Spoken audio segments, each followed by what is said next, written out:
تو 4 باتوں کا تذکرہ کیا گیا تھا.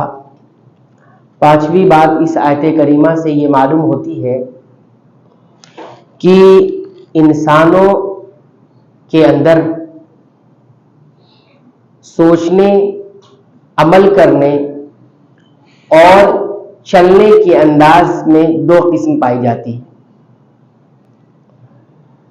یعنی لوگ اپنی سوچ، اپنے عمل اور اپنے چلنے کے جو اعتبارات ہوتے ہیں 2 قسم کے ہوتے ہیں. 2 قسم کے کیا ہے؟ اللہ تعالیٰ نے آیت میں فرمایا وَمَن يُرِدْ ثَوَابَ الدُّنْيَا، جو دنیا کا ثواب چاہتا ہے، یہ ایک انداز ہوا. وَمَن يُرِدْ ثَوَابَ الْآخِرَةِ، اور جو آخرت کا ثواب چاہتا ہے. معلوم یہ ہوا کہ 2 قسم کے انسان ہوتے ہیں. ایک قسم کے انسان وہ ہوتے ہیں جنہوں نے اپنے سوچنے کا، فکر کا، عمل کا اور چلنے کا، زندگی گزارنے کا جو انداز وہ دنیا کو بنایا ہوتا ہے. اور کچھ ایسے ہوتے ہیں جنہوں نے اپنا عقیدہ، اپنے اعمال اور اپنے زندگی کے طور طریقے اور چلنے کا جو راستہ ہے وہ آخرت کو بنایا ہوتا ہے. یہ 2 قسم کے لوگ رہیں گے.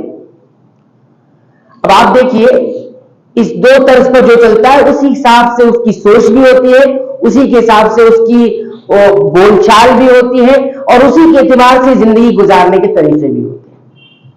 جس کے سامنے دنیا ہوتی ہے وہ دنیا کے اعتبار سے بولتا بھی ہے، دنیا کے اعتبار سے کرتا بھی ہے، دنیا کے اعتبار سے چلتا بھی ہے.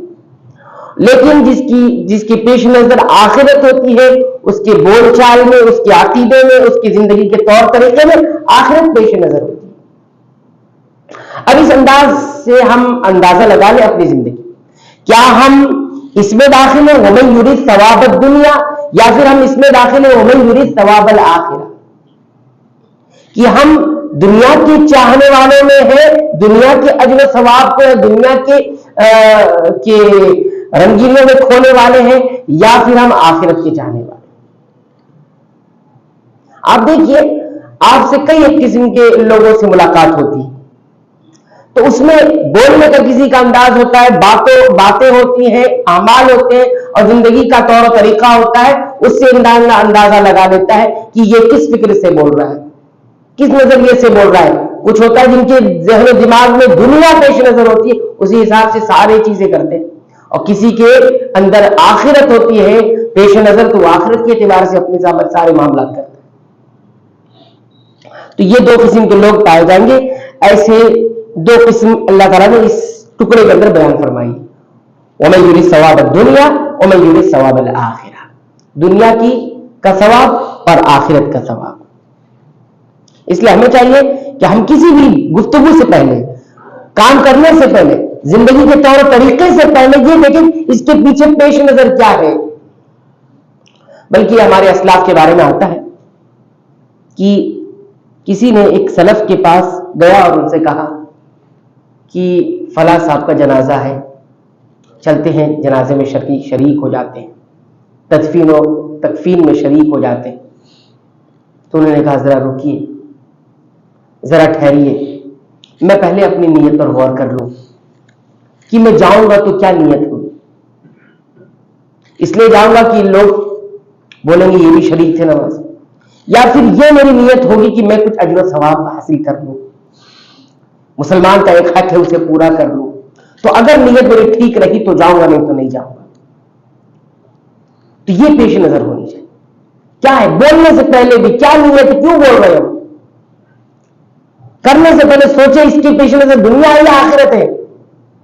یہ بہت مشکل ترین کام ہے، یہ بہت مشکل ترین کام ہے جو اس کے لیے آسان ہو جائے گا جس کے لیے اللہ آسان کر. تو یہ 2 قسم کے لوگ پائے جاتے ہیں. 6ٹھی بات اس آیت کریمہ سے یہ معلوم ہوتی ہے کہ کسی چیز کے بارے میں خبر دینا اور کسی چیز کے واقع ہونے کے بارے میں بتانا، خبر دینا، بتانا، اس کا یہ ہرگز مطلب نہیں ہوتا کہ وہ چیز حلال یا حرام ہے یا خاص طور پر حلال ہے. وہ کیونکہ بعض لوگوں نے شریعت کے کچھ نصوص سے یہ کچھ چیزیں اخذ کر لی، کچھ چیزوں کو حلال قرار دے دیا. اب جیسے یہاں پر اللہ تعالیٰ نے ذکر کیا ہے 2 چیزوں کا، وَمَن يُرِدْ ثَوَابَ الدُّنْيَا يُؤْتِهِ، جو دنیا چاہتا ہے ہم اسے دنیا دیتے ہیں اور جو آخرت چاہتا ہے ہم اسے آخرت دیتے ہیں. تو کیا اس سے یہ مراد ہے کہ انسان اگر دنیا چاہے تو حلال نہیں ہے؟ جائز چیز ہے. اللہ نے ایک حقیقت ذکر کی ہے کہ دنیا چاہنے والے لوگ ہوں گے، لیکن لوگوں نے کہا اللہ نے جب ذکر کیا ہے کہ جو دنیا چاہے گا اللہ دنیا دیں گے، تو اس کا ہرگز یہ مطلب نہیں کہ اللہ ابھار رہے دنیا چاہنے پر، نہیں ابھار رہے اللہ تعالیٰ دنیا چاہنے پر. حلال نہیں ہو جائے گا دنیا کو چاہنا. دنیا میں زندگی گزارنا ہے، دنیا کو ٹھکانا نہیں بنانا ہے. اسی لیے اہل علم کہتے ہیں کہ دنیا کماؤ، خوب دنیا کماؤ، لیکن دنیا اسی ہاتھ پر رہے، یہ چڑھ کر یہاں پر نہ آ جائے. دنیا یہی پر رہے، یہیں سے نکل جائے، یہاں پر نہیں چڑھنا چاہیے. یہاں جس دن دنیا چڑھ گئی معاملہ پھر سنگین ہو جائے گا. تو یہ کہنا کہ انسان اگر اپنے عمل سے دنیا ہی چاہے تو یہ حلال ہے، یہ غلط بات ہے. اللہ ایک حقیقت بتا رہا ہے. اسی طرح کچھ لوگوں نے کیا کیا، کچھ لوگوں نے کچھ نصوص کو اٹھایا اور اٹھانے کے بعد اس میں کچھ بیان کی ہوئی چیزوں سے حلال اور حرام نکال دیا. اب دیکھیے کچھ مثالیں میں دیتا ہوں. ایک مثال ایسی، کچھ لوگوں نے یہ کہا کہ عورت جو ہے بغیر کسی محرم کے اکیلے سفر کر سکتی ہے. بات صحیح ہے؟ نہیں صحیح ہے. کیوں؟ دلیل کیا؟ دلیل دیکھیے، دلیل دیتے ہیں کہ اللہ کے رسول صلی اللہ علیہ وسلم نے ایک حدیث میں فرمایا، بہت لمبی روایت ہے، میں یہاں پر روایت میں پڑھوں گا. اللہ کے رسول نے ایک واقعہ بیان کرتے ہوئے فرمایا، ایک صحابی سے کہا کہ اگر تم کچھ اور دن زندہ رہنا تو تم دیکھو گے کہ ایک عورت صنعاء سے سفر کرتی ہوئی عدن تک جائے گی، اکیلے سفر کرے گی، اسے اللہ تعالیٰ کسی اور کو خوف نہیں ہوگا، یعنی کوئی ڈاکو اور اس طرح لٹیروں کا ان کو خوف نہیں ہوگا. تو لوگوں نے یہاں سے مسئلہ اخذ کیا کہ اکیلے سفر کر سکتے، عورت اکیلے سفر کر سکتی ہے. کیا یہ بات صحیح ہوگی؟ نہیں صحیح ہوگی. اللہ کے رسول صلی اللہ علیہ وسلم کسی چیز کے حقیقت بیان کرے کہ ایسا ہوگا کہ کوئی خوف نہیں ہوگا، ایسا عدل قائم ہوگا، ایسا انصاف قائم ہوگا، ایسے قوانین ہوں گے کہ کسی کو خطرہ نہیں ہوگا. آج خطرہ ہے کہ راستے میں نکل جائے تو ڈاکوؤں کا خطرہ ہوتا ہے، جیسے کہ عرب میں عام طور سے یہ بات پائی جاتی تھی.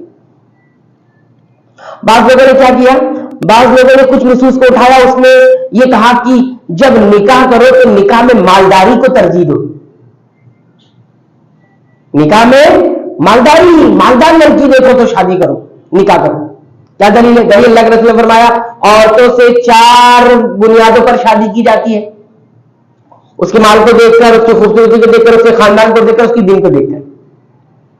تو دیکھو پہلے اللہ کے رسول صلی اللہ علیہ وسلم نے مال کا ذکر کیا ہے، تو پہلے مالداری دیکھو، پھر ایسا بنا سب کہا خوبصورتی دیکھو، پھر اللہ کے رسول صلی اللہ علیہ وسلم نے خاندان دیکھا تو خاندان دیکھو، پھر بعد میں کہا اللہ کے رسول صلی اللہ علیہ وسلم دیکھو. تو دیکھو نا مال کا ذکر آیا، تو کیا مالداری دیکھ کر شادی کرنے کے لیے اللہ کے رسول صلی اللہ علیہ وسلم نے کہا؟ نہیں. آگے اللہ کے رسول نے کہا فَاصْبِرْ بِذَاتِ الدِّينِ، دینداری دیکھ کر تم شادی کرو. لیکن لوگوں نے کہا پہلے مالداری کہا ہے تو مالداری پہلے دیکھی جائے گی. یہ کوئی شرط نہیں ہے، یہ کوئی معیار نہیں ہے شریعت میں. شریعت میں معیار اخلاق، کردار اور دین ہے. تو اس طرح کے کچھ نصوص اٹھاتے ہیں تو اس کو لے جا کر اس سے حلال اور حرام کی باتیں کرنے لگتے ہیں. تو حلال حرام کی بات نہیں کی جائے گی. تو اللہ تعالیٰ یہاں جب یہ کہتے ہیں کہ جو دنیا کو چاہتا ہے ہم دنیا سے دے دیتے، کیا مطلب اللہ یہ کہہ رہے ہیں کہ دنیا چاہو، دنیا کے لیے عمل کرو، دنیا کے لیے کام کرو؟ نہیں. کسی چیز کو بیان کرنا اس سے یہ دلیل نہیں نکلتی. ہاں حلال اور حرام کے لیے الگ دلیل ہوتی ہے، اس کی الگ دلیل ہوگی، اس کے بعد یہ کہا جائے گا. تو یہ چھٹی بات تھی. 7ویں بات یہ معلوم ہوتی ہے اس آیت کریمہ سے، جبریہ ایک فرقہ تھا، اس کا رد ہوتا ہے اس آیت کریمہ. جبریہ کیا کہتے تھے؟ جبریہ کا کہنا یہ تھا کہ انسان کے پاس کوئی ارادہ نہیں ہوتا، وہ بغیر اختیار کے بغیر ارادے کے عمل کرتا ہے، بغیر اختیار اور بغیر ارادے کے عمل کرتا ہے. وہ یہ کہتے تھے جبریہ. آج بھی کچھ لوگ ایسے پائے جاتے ہیں، وہ فرقہ نہیں ہے لیکن ایک سوچ وہ ہے لوگوں کے اندر، ہمارا کیا اختیار ہے، ہمیں کیا کچھ دیا گیا ہے، جو کچھ ہے اوپر سب کچھ ہے، لکھ دیا گیا، ہم کر رہے ہیں. تو اس سے رد ہوتا ہے. اللہ تعالیٰ نے کیا کرا، وَمَن يُرِدْ، جو چاہتا ہے، ارادے کی نسبت انسان کی طرف کی گئی ہے. وَمَن يُرِدْ ثَوَابَ الدُّنْيَا، جو دنیا کا ثواب چاہتا ہے. معلوم ہے کہ انسان کو ارادہ دیا گیا ہے، اختیار دیا گیا، آپ کیا چاہ رہے ہو، کیا سب اختیار دیا گیا ہے. وَمَن يُرِدْ ثَوَابَ الْآخِرَةِ، اور جو آخرت کا ارادہ کرتا ہے، آخرت کے ثواب کو چاہتا ہے.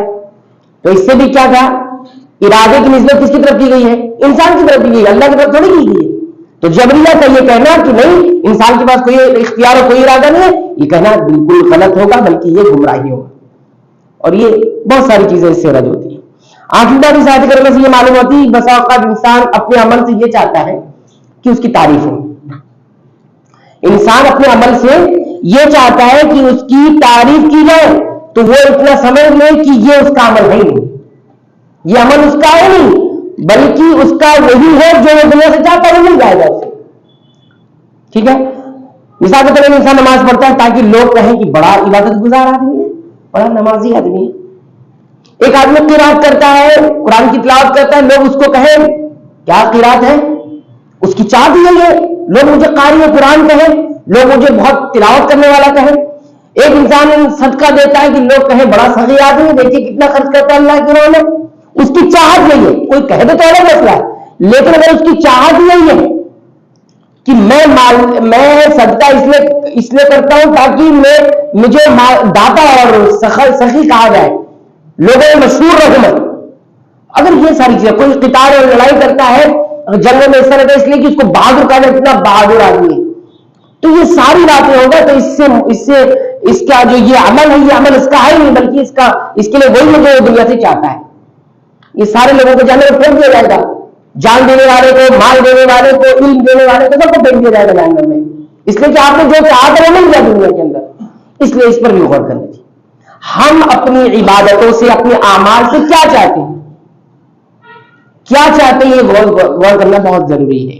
اللہ تعالیٰ نے فرمایا کہ آخرت میں ایسے لوگوں کو کوئی حصہ نہیں ہوگا, دنیا میں جو حصہ ہے وہ مل جائے گا. من کان یرید حرث الآخرہ, جو آخرت کی کھیتی چاہتا ہے مزید نہ ہو تو ہم اس کی کھیتی میں, اس کے اجر و ثواب میں بڑھوتری کرتے ہیں. ومن کان یرید حرث الدنیا, جو دنیا کی کھیتی چاہتا ہے نوتی میں ہم دے دیتے ہیں اس کو.